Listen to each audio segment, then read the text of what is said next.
আজকে আমি তোমাদের বলবো যেটা সেটা হচ্ছে প্রিপোজিশন সম্পর্কে।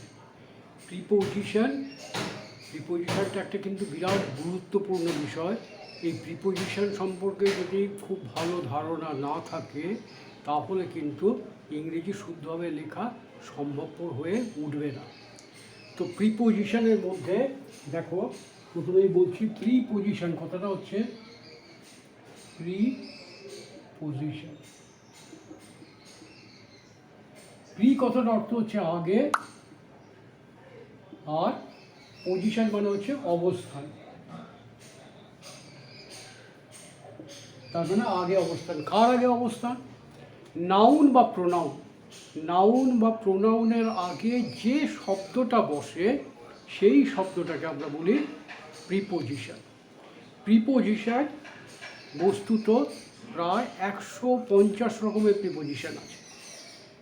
তো এই প্রিপোজিশনগুলো সবসময় ব্যবহার হয়। তার মধ্যে কতগুলো প্রিপোজিশন আছে যেগুলো মোস্ট কমন, প্রায় সবসময় দিনে প্রায় প্রত্যেক কথাবার্তার মধ্যে এই প্রিপোজিশনগুলো চলে আসে। এছাড়াও কতগুলো প্রিপোজিশন আছে যারা ঠিক এর পরেই পড়ে, এগুলো আদার মোস্ট কমন প্রিপোজিশনস। দেখো, সমস্ত প্রিপোজিশন তো একদিনে তোমাদের আমি শেখাতে পারবো না। আজকে আমি দুটো প্রিপোজিশন তোমাদের করাবো, তার সঙ্গে চেষ্টা করব যে তোমাদের পুরনো আগে যারা পড়েছ তার কিছুটা নিয়মও এর মধ্যে আমি দেখিয়ে দেওয়ার চেষ্টা করব, কিছু ট্রান্সলেশন করাও শিখিয়ে দেবো। একসঙ্গে দুটো কাজ হবে, একটা হচ্ছে প্রিপোজিশনের ব্যবহারটা আর সেই সঙ্গে ট্রান্সলেশন করা, এইটাই দেখিয়ে দেবো। তা আগে জেনে নেই মোটামুটি মোস্ট কমন প্রিপোজিশন কী কী আছে। যেমন দেখো, মোস্ট কমন প্রিপোজিশনের মধ্যে হচ্ছে অ্যাট, কোনো একটা স্বল্প জায়গায়, পয়েন্ট অফ প্লেস, সেখানে অ্যাট ব্যবহার করা হয়। ইন একটা ক্লোজ জায়গায় ব্যবহার করা হয়। এগুলো কিন্তু আমি খুব সংক্ষেপে বলছি ব্যাপারটা, পরে যখন আমি প্রিপোজিশনগুলো নিয়ে এক্সাম্পল দেবো, এক্সাম্পল দিলে পরে তখন বুঝতে পারবে, ভালো বুঝতে পারবে। By, with, on, for, from, to, of, এই যে কটা প্রিপোজিশন দেখছো, এটা প্রায় সারা দিনই যত তুমি কথা বলবে তার মধ্যে অন্তত দেখবে প্রায় 70-80 ভাগ ক্ষেত্রে এই প্রিপোজিশনগুলো এসে যাচ্ছে। তারপরে যে আসে সেগুলো কিন্তু নেহাত কম নয়, এগুলো প্রায় হামেশাই ব্যবহার হয়। যেমন আছে দেখো, about, above, across, against, along, among, around, before, because of, below, behind, beneath, close to, down, during, except, inside, instead of, into, like, near, off, on top of, on top,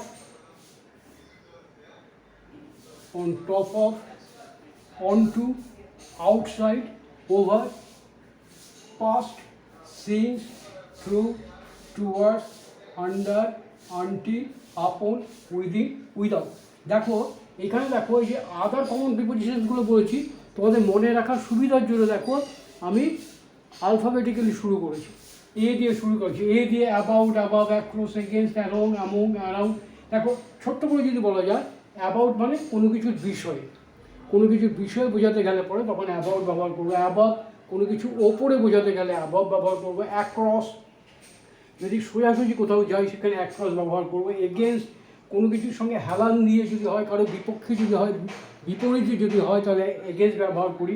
along কোনো কিছু parallelly যদি যাই তখন along ব্যবহার করি। Among দুজনের মধ্যে যদি বোঝাই তখন অ্যামং ব্যবহার করি। অ্যারাউন্ড চারদিকে যদি বোঝাই তাহলে অ্যারাউন্ড ব্যবহার করি। বিফোর সামনে বুঝলে, সামনে বোঝাতে গেলে বিফোর ব্যবহার করি। বিকজ অফ কোনো কারণ বোঝাতে গেলে পরে বিকজ অফ ব্যবহার করি। বিলো নিচে বোঝাতে গেলে বিলো ব্যবহার করি। বিহাইন্ড পেছনে বোঝাতে গেলে বিহাইন্ড ব্যবহার করি। বিনিথ কোনো কিছু নিচে ঢাকা অবস্থায় থাকলে সেটাকে বিনিথ বলি, কোনো কিছু ঢাকা অবস্থায় থাকলে বিনিথ বলি। ক্লোজ টু নিকটে, কাছাকাছি থাকলে সেখানে ক্লোজ টু বলি। ডাউন বলতে নিচে বোঝাই। ডিউরিং কোনো একটা পিরিয়ড অফ টাইম চলাকালীন, সেখানে ডিউরিং ব্যবহার করি। এক্সেপ্ট কোনো কিছু বাদ দিয়ে, ব্যতি রেখে কোনো কিছু ছাড়া বোঝাতে এক্সেপ্ট ব্যবহার করি। ইনসাইড কোনো কিছুর ভেতরে, ক্লোজড সারফেসের মধ্যে ইনসাইড ব্যবহার করি। ইনস্টিড অফ পরিবর্তে, কোনো কিছুর পরিবর্তন হলে ইনস্টিড অফ ব্যবহার করি। ইনটু বাইরের থেকে কোনো কিছু যদি ভেতরে এসে পড়ে সেখানে ইনটু ব্যবহার করি। লাইক কোনো কিছুর মতো একই রকম হলে পরে লাইক ব্যবহার করি। নিয়ার কাছাকাছি বলতে নিয়ার ব্যবহার করি। অফ কোনো কিছু থেকে যদি খসে পড়ে যায়, যেমন ধর পেনটা এখানে লাগা আছে, এখান থেকে খসে পড়ে গেল পেনের মুখটা, এরকম ক্ষেত্রে অফ। গাছের পাতা খসে পড়ে। তারপরে অন টপ কোনো কিছু যদি এসে ওপরে বসে যায় সেটা হচ্ছে on top. On to outside বাইরে। ওভার ওপরে। পাস্ট অতীত বোঝাতে ব্যবহার করি। সিন্স কোনো একটা নির্দিষ্ট সময় থেকে বোঝাতে ব্যবহার করি। থ্রু কোনো কিছুর মধ্যে দিয়ে, যেমন এই আঙুলের ফাঁকার মধ্যে দিয়ে যায়, থ্রু দিস অ্যাপারচার। ঠিক আছে। আপন কোনো কিছুর ওপরে বোঝাতে আপন ব্যবহার করা হয়। উইদিন কোনো কিছুর ভেতরে। উইদাউট কোনো কিছু ছাড়া ব্যতিরেকে বাইরে বোঝায়। মোটামুটি হচ্ছে এইটা মানে। এইবার এইগুলো যখন আমি আলোচনা করব পরে, একদিনে সবগুলো করতে পারবো না। আজকে আমি দুটো নিয়ে আলোচনা করব। তোমার প্রিপোজিশন অ্যাট আর ইন, এই দুটো প্লেসের ক্ষেত্রে এবং টাইমের ক্ষেত্রে কিভাবে ব্যবহার করা হয় সেটা আমি তোমাদের দেখাবো। এখানে জেনে নেওয়া যাক অ্যাট। অ্যাট মানে কোনো একটা নির্দিষ্ট জায়গায়। ইন কোনো কিছুর ভেতরে। বাই কোনো কিছুর সাহায্যে। উইথ এটাও সাহায্যে, কিন্তু বাই আর উইথের মধ্যে তফাৎ আছে কি? উইথ তুমি যদি কোনো কিছু শক্ত করে ধরে রাখো কোনো, সেক্ষেত্রে উইথ হবে। হাত দিয়ে ধরে থেকে যদি টাচ করে থাকে সেটা উইথ হয়। অন কোনো কিছুর ওপরে যদি টাচ করে থাকে, টাচ করে যদি থাকে তাহলে অন হবে। ফর কোনো কিছুর জন্য, ফর পিরিয়ড অফ টাইমের জন্য বোঝানো যায়। টু কোনো কিছুর দিকে যাচ্ছ, আরেকটা আছে এখানে টু আওয়ার্স আমি লিখিনি, টু এর সঙ্গে টু আওয়ার্স একটা আসে। যেমন এখানে হতে পারে টু আওয়ার্স, কি কোথায় আছে, এই যে এই টু আওয়ার্স দিয়েছি, টু আওয়ার্স আছে। ঠিক আছে, তাহলে এই দেখা যাক। এইবার দেখা যাক তাহলে প্রিপোজিশনটা আগে আরেকবার বুঝে নেই। প্রিপোজিশনটা কি? কোনো বা নাউন, কোনো বাক্যের মধ্যে নাউন আর প্রোনাউন এই দুটোর সঙ্গে বাক্যের অন্য কোনো শব্দের সম্পর্ক স্থাপন করে যে শব্দটা, সেইটা হচ্ছে প্রিপোজিশন। এগুলো হচ্ছে সব প্রাইমারি প্রিপোজিশন। এছাড়াও প্রিপোজিশন কিছু আছে, ফিক্সড প্রিপোজিশন আছে, কম্পাউন্ড প্রিপোজিশন আছে, যেমন অন টুটা কম্পাউন্ড প্রিপোজিশন। যাই হোক, তো এগুলো পরে আলোচনা করবে, সমস্তগুলোই শিখতে হবে। আজকে দেখা যাক আমরা কিছু প্রাইমারি প্রিপোজিশন, ধরা যাক অ্যাট আর ইন দিয়ে দেখা যাক। অ্যাট আর ইন, অ্যাট আর ইন এই দুটো প্রিপোজিশনের ব্যবহার দেখা যাক। অ্যাট কোথায় কোথায় বসে? প্লেস, প্লেসে কোথায় কোথায় অ্যাট বসবে।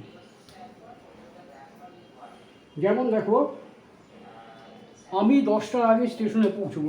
দেখো এর সঙ্গে ট্রান্সলেশনগুলো শিখে নাও। আমি 10টার আগে স্টেশনে পৌঁছবো।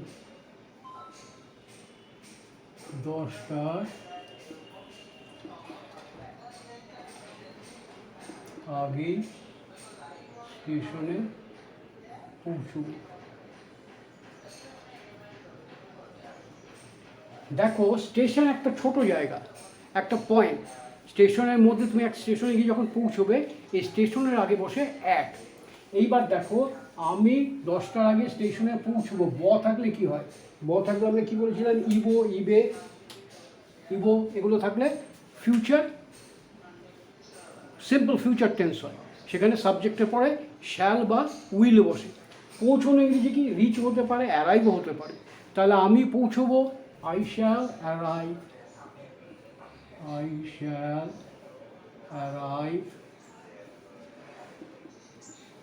এইবার দেখো আমরা ওয়ার্ড অর্ডারে কি বলেছিলাম? Who, what, where, when, how, why. একটা বাক্যের মধ্যে এই জিনিসগুলো থাকবে। যেটা থাকবে সেটাই বসাবো, যেটা নেই সেটা বসাবার কোনো প্রশ্নই নেই। তাহলে কোথায়? We shall arrive. কোথায়? প্রথমে কি ছিল আমাদের? ছিল who, what, where, when, how, why। we এর মধ্যে কি বলেছিলাম? Subject plus object, subject plus object বলেছিলাম। যেখানে অবজেক্ট আছে সেখানে অবজেক্ট, আর ভার্ব ছিল subject, verb, object, subject plus verb plus object, যেখানে অবজেক্ট আছে সেখানে অবজেক্ট, যেখানে অবজেক্ট নেই সেখানে অবজেক্ট নেই। তাহলে প্রথমে হু বসবে কে, হুটা কে, আমি, আই। শ্যাল আর কী সাবজেক্ট কি, ভার, শ্যাল আর আই। এইবার কি, ওয়্যার, এই প্রিপোজিশন বসলো অ্যাট দি স্টেশন।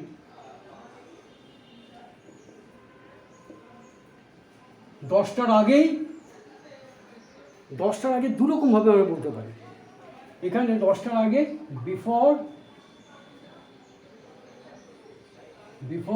কটা, 10টার আগে বিফোর 10, বিফোর 10ও হতে পারে, অথবা 10টার কিছু আগে যদি পৌঁছো তাহলে বাই 10ও হতে পারে, বাই 10।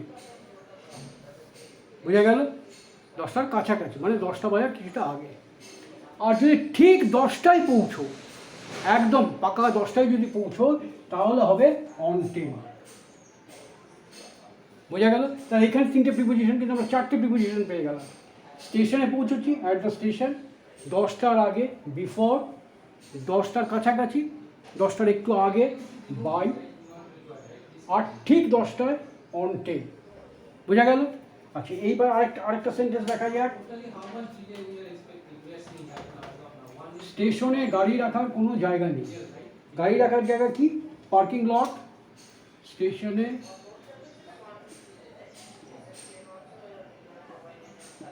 গাড়ি রাখার কোনো জায়গা নেই। কোথাও কিছু থাকা, কোথাও কিছু না থাকা, এটা আমরা কী দিয়ে শুরু করি, ইনট্রোডাক্টরি দেয়ার দিয়ে শুরু করি। দেয়ার দিয়ে শুরু করি। তাহলে জায়গা নেই, দেয়ার ইজ নো, কি নেই, গাড়ি রাখার জায়গা। দেয়ার ইজ নো, গাড়ি রাখার জায়গা, পার্কিং লট।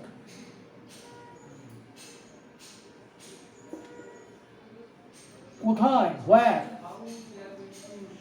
এখানে পার্কিং লট এটা হচ্ছে সাবজেক্ট। কোথায়, হোয়ার,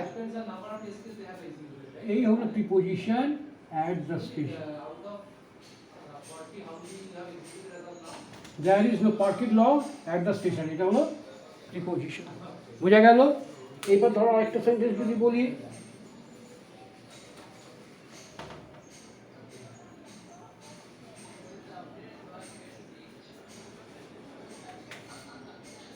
বললাম ধরো ছাতের মাথায় কেউ নেই।